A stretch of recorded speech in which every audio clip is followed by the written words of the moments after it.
Welcome to this podcast from the Human Capital Institute's The Application of Enterprise Social Networking to Talent Acquisition and Management webcast. This event was presented by Catherine James Schoonemaker, Chief Marketing Officer for Canenza. Global organizations are adopting social networking technologies to increase collaboration and improve organizational effectiveness. This can enhance collaboration and communication and increase recruiting and talent management efficiency. Take a listen as Catherine explains how you can leverage this and apply talent management and recruitment efforts. When we look at the overall landscape of what's happening in the global enterprise social networking arena, we see three key types of communities emerging. We have social networks that are business to consumer, and some of these were the earliest ones we've seen where companies are reaching out to their customers to get product feedback and ideas, engage customers with the brand, and get them interacting with the company in a way that bonds them to both the products and the company. And then naturally customer support, which has some very powerful ROI for those companies who are connecting with their customers via social networking. We also have business-to-business communities where progressive companies are reaching out and engaging with their partners and their suppliers and working with them across the boundaries of the company to help deliver the business to their customers, and then using customer relationship management systems to be able to share information with partners that can help serve both sets of customers. We'll be talking and focusing mostly today on the business-to-talent arena, where we see the kinds of things we'll be talking about on human capital and talent management, where we see collaboration, communication, people coming together and using the power of the network to create value for their business, where businesses are using social networking both inside and outside the company to fuel marketing initiatives and brand loyalty. And then business development and sales initiatives where companies are tapping into who knows whom at the companies that we want to do business with or grow our business with.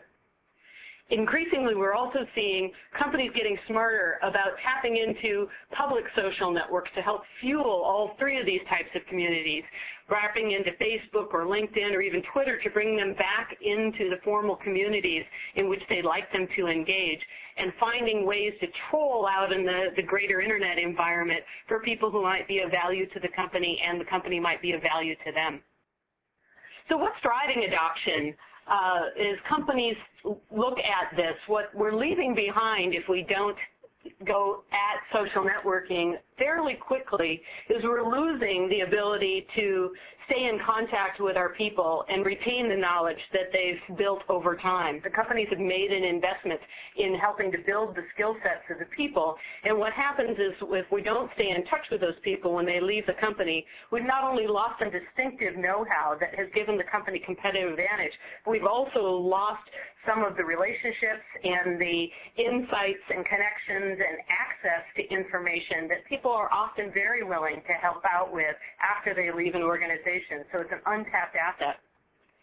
We also lose the ability to understand who's the go-to on this topic. We don't have the ability to have transparent relationships. Who knows what and whom?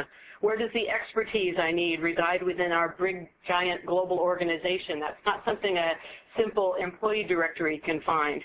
For example, other areas and applications are for diversity initiatives. Where are the other women of color within our organization and how can I connect with them?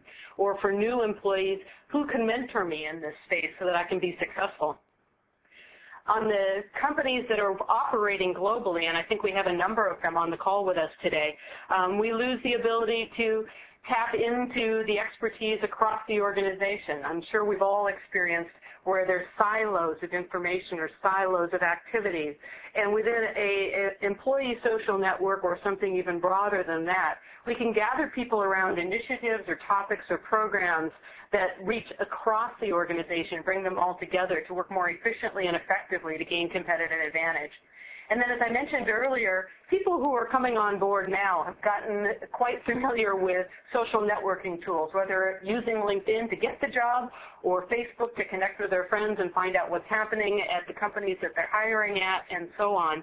New people who are coming on board at companies are expecting social technologies to be part of their workplace, and to both attract them and retain them and engage them in contributing to the company's success. They expect social technologies and Enterprise 2.0 technologies to be at play when they walk through the door as opposed to only in their personal life. So recommendations on getting started. This is from a study by Forrester. The corporate social networks will augment strategic HR initiatives. It was done late last year. Their recommendations are to our participants: 1, define a specific business issue to help drive adoption and acceptance within your company. 2, understand the culture you're working in and prepare to change it. It is not natural for a company to lean into social networking. It is unnatural because it's one of those areas where they've never gotten there before. It's a little scary. What if something bad happens? And what we can tell you is something bad doesn't happen. It's pretty powerful, the level of contribution that can be made. Assemble a cross-functional task force from HR to marketing to business development to the executives. Make sure you've got representatives from across the company, because as you vet what do we want to do, what's most important, how can we use existing tools, partners, private social networks, internal social networks to accomplish our needs. You want the voices at the table so you get the buy-in early and you're thinking it through as a group. And then most importantly, selecting a partner with practical experience. Can't overstate that enough. A few tips for companies getting started on this. We call these the key tenets of enterprise social networking success. As I said earlier, choose a specific business initiative. You can't do all of these things at once. So what's most important and how will you measure success? 2, and most importantly, I probably should have made this red, embracing members' multifaceted agendas. What you think they're coming in there to do is not necessarily all they're coming in to do. And so if you create extended value for them, they'll lean into that community, create value for each other, and then for the company. Simply putting together a enterprise social network does not guarantee adoption. Unfortunately, it takes real expertise to do that. And social media marketing prowess, like we saw on the Sodexo front, ongoing planning, refinement, support, content. It's a combination of people you have in-house as well as a deeply experienced partner on the outside to help you think through things, overcome the hurdles, and be creative about how you're using your community. Avoid the temptation to control the community, which is often the place people want to start. Well, we'll start and keep a real tight rein on it. And over time, if people are okay, then we'll release it. It's actually better to work the other way around, manage by exception. Don't control. Let people explore. Start providing ways for people to share with each other, collaborate, connect, and then watch what happens, because you're going to get a sense of, much like in the old days when you do a new building complex, you see where people walk first before you pave the sidewalks. Follow what they want to do, and it'll be a richer, more rewarding experience for everyone.